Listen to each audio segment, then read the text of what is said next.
Bismillahirrahmanirrahim. Assalamualaikum warahmatullahi wabarakatuh. Halo teman-temanku semuanya.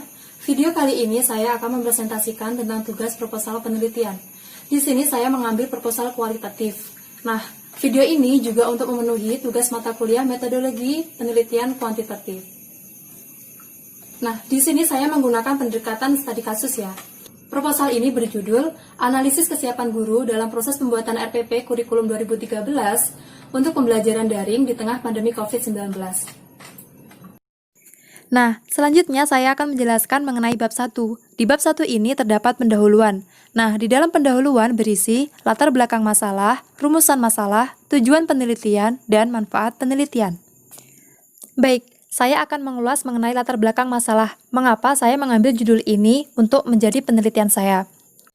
Pendidikan memiliki banyak komponen penting yang ada di dalamnya. Dari sekian banyak komponen penting dalam pendidikan, yang berdampak langsung pada siswa adalah ketika proses belajar di dalam kelas. Penyelenggaraan pendidikan itu sangat erat kaitannya dengan kurikulum. Mengapa demikian? Karena kurikulum merupakan motor penggerak bagi terlaksananya pendidikan yang akan dicapai nantinya. Pemerintah sendiri melalui Kemendikbud telah melakukan pengembangan kurikulum sebagai revisi atas kurikulum sebelumnya, yaitu pengembangan kurikulum berbasis komputer yang telah dirintis pada tahun 2004, dan kurikulum tingkat satuan pendidikan atau KTSP pada tahun 2006. Kurikulum lanjutan ini diberi nama kurikulum 2013, yang di dalamnya mencakup kompetensi sikap, pengetahuan, dan keterampilan secara terpadu.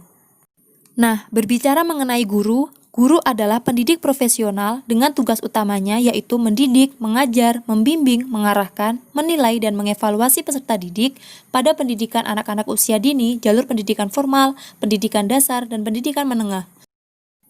Dalam belajar mengajar, guru memegang peranan yang cukup penting baik dalam perencanaan maupun pelaksanaan kurikulum. Namun pada kenyataannya di lapangan menunjukkan bahwa unjuk kerja atau kinerja guru dalam melaksanakan kegiatan belajar mengajar sangat bervariasi. Kualifikasi pendidikannya beraneka ragam, dan kompetensinya pun masih belum merata. Nah, kita bisa ketahui bahwasannya kompetensi setiap guru itu memang berbeda-beda ya teman-teman. Dengan melihat betapa pentingnya peran guru dalam kegiatan belajar mengajar di kelas, maka perangkat pembelajaran yang dibuat oleh guru juga perlu mendapat perhatian khusus. Perencanaan pembelajaran merupakan langkah yang sangat penting sebelum melaksanakan pembelajaran. Perencanaan pembelajaran perlu disusun secara matang. Mengapa demikian? Supaya pelaksanaan pembelajaran berjalan secara efektif. Kemudian, perencanaan pembelajaran ini dituangkan ke dalam Rencana Pelaksanaan Pembelajaran atau RPP. Nah, RPP sendiri merupakan salah satu perangkat dalam sebuah proses pembelajaran yang harus disiapkan guru. Maka, kesiapan seorang guru dalam mengajar bisa dilihat dari RPP-nya. Semakin lengkap komponen RPP, maka semakin siap guru dalam mengajar. Dengan adanya kebijakan pemerintah khususnya dalam bidang pendidikan, di tengah kondisi pandemi COVID-19 ini mengharuskan semua pelajar untuk belajar di rumah dan pihak sekolah juga diharuskan mengganti seluruh jadwal pembelajaran dengan pembelajaran berbasis kelas online atau daring. Hal ini tentunya memunculkan pro kontra baik di kalangan pelajar, orang tua, maupun pendidik. Mau tidak mau, siap tidak siap, semua pihak harus menyiapkan diri menghadapi pembelajaran berbasis daring atau online ini agar pendidikan tetap berjalan. Nah, hasil pengamatan di lapangan menunjukkan bahwa masih kurang maksimalnya kemampuan guru dalam menyusun RPP. Lalu, ketika para guru ditanya mengenai RPP mereka, masih ditemukan adanya kesulitan. Kemudian, ketika diminta untuk menunjukkan RPP mereka, masih banyak guru yang tidak bisa memperlihatkan RPP yang dibuat dengan banyak alasan. Ketinggalan di rumah, belum selesai membuat, belum dicetak, dan belum melengkapi komponen tujuan pembelajaran dan penilaian. Nah, selanjutnya mengenai rumusan masalah. Rumusan masalah dalam penelitian ini berdasarkan latar belakang dan identifikasi masalah. Nah, rumusan masalah dalam penelitian ini adalah bagaimana dinamika kesiapan guru SD dalam proses pembuatan RPP tematik pembelajaran daring di tengah pandemi COVID-19. Agar jawaban yang dihasilkan dari pertanyaan tersebut lebih rinci dan lebih spesifik, maka peneliti membagi pertanyaan tersebut ke dalam subpertanyaan lagi. Yaitu 1. Apa yang dijadikan acuan guru SD dalam pembuatan RPP K13? 2. Apa kendala yang dialami oleh guru SD dalam menyusun dan merancang RPP K13 di tengah pembelajaran daring saat ini? 3. Bagaimana solusi yang dilakukan oleh guru SD untuk mengatasi kendala dalam menyusun dan merancang RPP K13? Nah, kemudian selanjutnya ada tujuan penelitian. Tujuan penelitiannya yaitu untuk memahami dinamika kesiapan guru SD dalam proses pembuatan RPP tematik pembelajaran daring di tengah pandemi COVID-19. Kemudian, tujuan penelitian yang lebih spesifik yaitu 1. Untuk memahami acuan guru SD dalam pembuatan RPP tematik. 2. Untuk memahami apa kendala yang dialami oleh guru SD dalam menyusun dan merancang RPP tematik di tengah pembelajaran daring saat ini. 3. Untuk memahami solusi yang dilakukan oleh guru SD untuk mengatasi kendala dalam menyusun dan merancang RPP tematik. Nah, baik, selanjutnya ada manfaat penelitian. Penelitian ini dapat memberikan manfaat baik secara teoritis maupun secara praktis.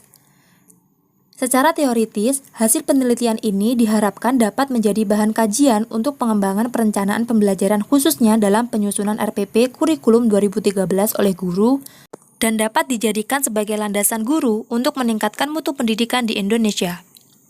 Kemudian secara praktis, pada ranah praktis harapannya hasil penelitian ini dapat memberi manfaat bagi segenap pihak, yaitu yang pertama, bagi Dinas Pendidikan. Penelitian ini dapat dijadikan sebagai salah satu referensi dalam pemberian pelatihan, diklat, seminar, dan workshop bagi guru. Yang kedua yaitu bagi Institut Agama Islam Negeri Ponorogo. Penelitian ini dapat dijadikan sebagai salah satu masukan dan referensi untuk mempersiapkan mahasiswa jurusan PGMI agar lebih siap terjun ke dunia kerja di sekolah-sekolah nantinya, terutama saat mempersiapkan perangkat pembelajaran guru atau RPP setiap kali mengajar di kelas. Yang ketiga yaitu bagi sekolah. Pihak sekolah dapat mengetahui kualitas RPP yang digunakan para guru sebagai pedoman pembelajaran daring selama pandemi COVID-19. Kemudian yang keempat yaitu bagi guru. Melalui penelitian ini, guru dapat mengetahui RPP-nya sudah sesuai dengan standar kurikulum 2013 atau belum. Setelah itu, guru dapat semakin percaya diri dalam mendesain pembelajaran berbasis tematik yang lebih inovatif, kreatif, dan variatif. Lalu yang terakhir yaitu bagi peneliti. Peneliti mendapat pengalaman yang sangat berharga dan luar biasa bermanfaat untuk jenjang karir berikutnya. Kemudian peneliti juga mendapat pengetahuan dinamika seperti apa yang terjadi di lapangan, khususnya dalam masalah pendidikan atau pembelajaran terutama mengenai penyusunan dan pembuatan RPP. Nah, selanjutnya di bab 2 ini ada kajian teori. Di dalam kajian teori ini ada landasan teori dan kerangka berpikir. Yang pertama, saya akan mengulas mengenai landasan teori dalam penelitian ini. Berbicara mengenai RPP, pasti akan membicarakan kurikulum secara keseluruhan, karena tidak bisa dipungkiri bahwa sebuah RPP itu adalah bagian dari sebuah kurikulum. RPP sendiri merupakan rencana yang menggambarkan prosedur dan pengorganisasian pembelajaran untuk mencapai satu kompetensi dasar yang telah ditetapkan. Menurut Peraturan Pemerintah Nomor 19 Tahun 2005, Pasal 20 berbunyi bahwa perencanaan proses pembelajaran yang memuat sekurang-kurangnya tujuan pembelajaran, materi pembelajaran, metode pembelajaran, sumber belajar, dan penilaian hasil belajar. Kurikulum bagi seorang guru berfungsi sebagai pedoman dalam proses pelaksanaan pembelajaran. Proses pembelajaran yang tidak berpedoman pada kurikulum maka tidak akan berjalan dengan efektif, sebab pembelajaran adalah proses yang bertujuan sehingga segala sesuatu yang dilakukan guru dan siswa diarahkan untuk mencapai tujuan. Keberhasilan sebuah proses belajar mengajar sangat didukung bagaimana kemampuan seorang guru dalam merancang dan menyusun sebuah perencanaan yang tertuang di dalam RPP. Nah, perencanaan pembelajaran itu membutuhkan beberapa persiapan, sedikitnya mencakup 3 kegiatan, yaitu identifikasi kebutuhan, identifikasi kompetensi, dan penyusunan program pembelajaran yang bermuara pada RPP sebagai produk jangka pendek. Nah, sejak diterapkan pada Juli 2014, banyak sekali permasalahan yang dihadapi guru dalam pengembangan RPP sesuai dengan kurikulum 2013. Dalam menyusun RPP, guru banyak mengalami kesulitan diantaranya penggunaan kata-kata operasional taksonomi Bloom dalam perumusan indikator pada penyusunan RPP. Kemudian, beberapa guru sulit untuk menerapkan kurikulum 2013.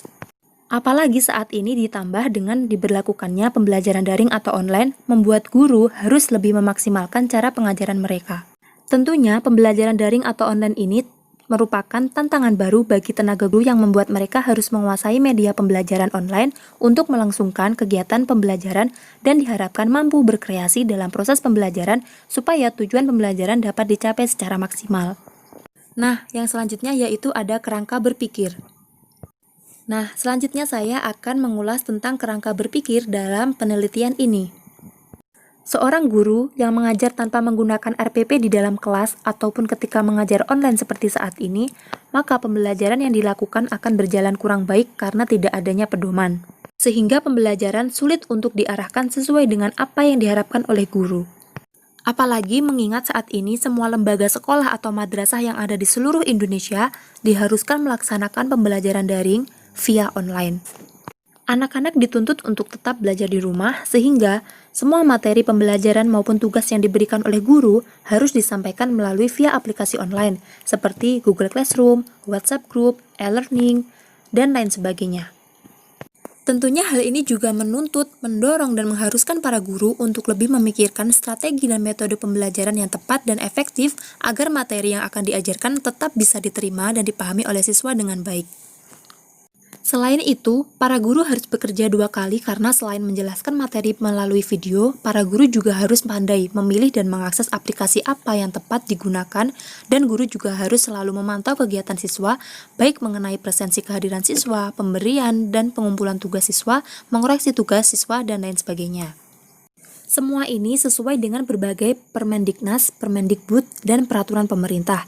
Dalam hal ini, pemerintah tegas menjabarkan bahwa RPP adalah kewajiban seorang guru. Lantas, mengapa masih ada saja oknum guru yang tidak melakukan tugasnya? Apakah beliau tidak membaca semua peraturan yang telah disediakan atau ada masalah lain? Maka dari itu, peneliti melakukan penelitian ini untuk mengetahui masalah apa yang sebenarnya terjadi, agar tidak ada kesimpangan. Kemudian di bab 3 ada metodologi penelitian. Di dalam metodologi penelitian ini berisi latar penelitian dan desain penelitian. Nah, latar penelitian yaitu mengenai tempat penelitian dan waktu penelitian. Tempat penelitiannya ini dilaksanakan di MI Negeri 7 Ponorogo yang berlokasi di Desa Winong, Kecamatan Jetis, Kabupaten Ponorogo.